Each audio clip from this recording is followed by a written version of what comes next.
Yo, what's up, YouTube? Welcome back to my page. This is 365 days of writing a short story every day until I become a better storyteller, writer, reciter at this point. Um, and so today's story, oh, it's day 11, by the way, it's day 11. All right, so today's short story, it's called Late Again. And this is going to be part one, the outline. Part two will be posted tomorrow, the revised version. So today, y'all just getting the straight up outline, fresh idea, plastered onto the canvas and recited to you. For you to hear is like all the mistakes, it's all my stumblings, the wrong words. It's no punctuation, nothing.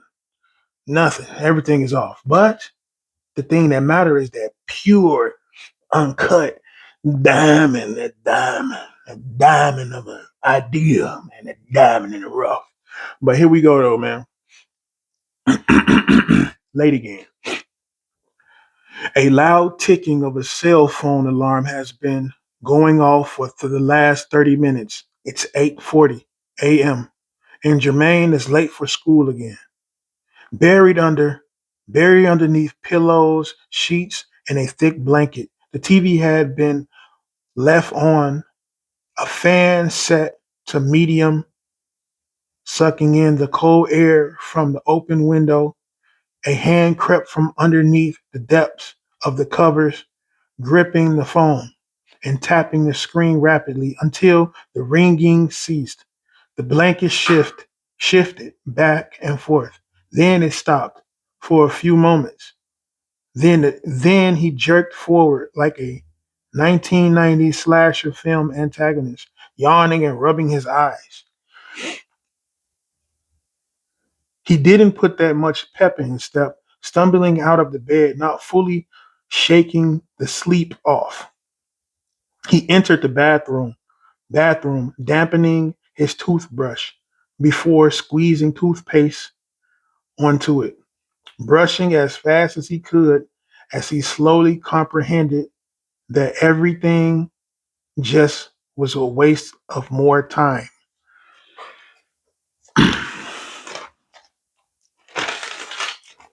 Frantically applying deodorant, a blue box sat at the corner of a shelf. He reached for it, pulling out a small triangular glass bottle, holding it up in front of him, spraying his neck and his chest.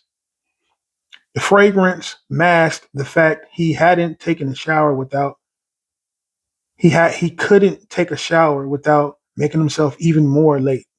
Rushing back into the room, snatching his uniform shirt, tossing it over his head, then grabbing 2 day old unwashed jeans, oversized, raggedy. He looked effortlessly messy. Next, he packed 2 bags, one with books and other school supplies, and the duffel bag, placing a large pair of dirty, heavy, clunky black boots. Hoisting the one strap gym bag over his shoulder. Next was his backpack. The extra weight restricted his every movement. He continuously yawned as he balanced himself on his way out the door. Once school ended, he got on a different bus going in the he got on another bus going in the opposite direction. This bus took him to a giant mansion. A white truck sat in the driveway. The door had already been opened. He stepped into the premises.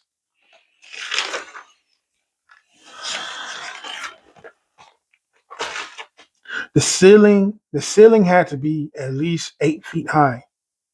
He dropped his bag in a corner, strapping a mask over his mouth and knee pads rolling up each leg.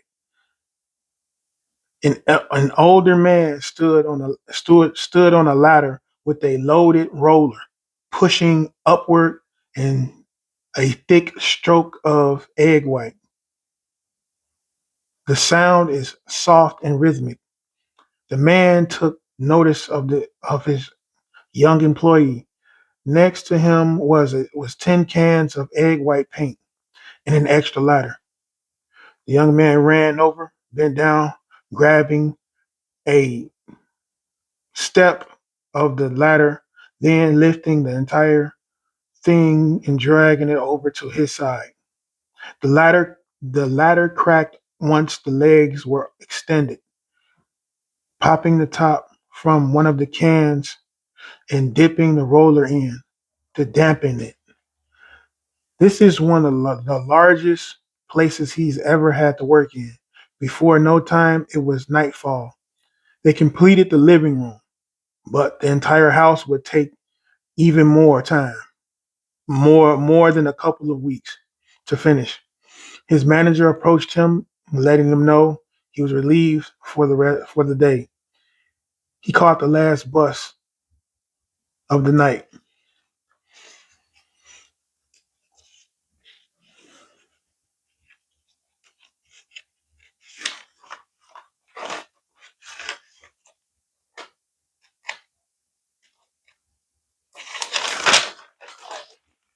His eyes were heavy.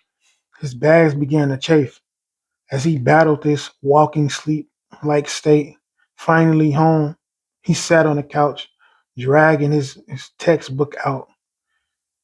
His night was just beginning. This was a normal situation for him. He had to work to help his mother. He had to work to help his mother out with bills and food. His grades fell behind. He feared failing junior year. Every day felt like the same loop, and he hasn't figured out how to balance his time.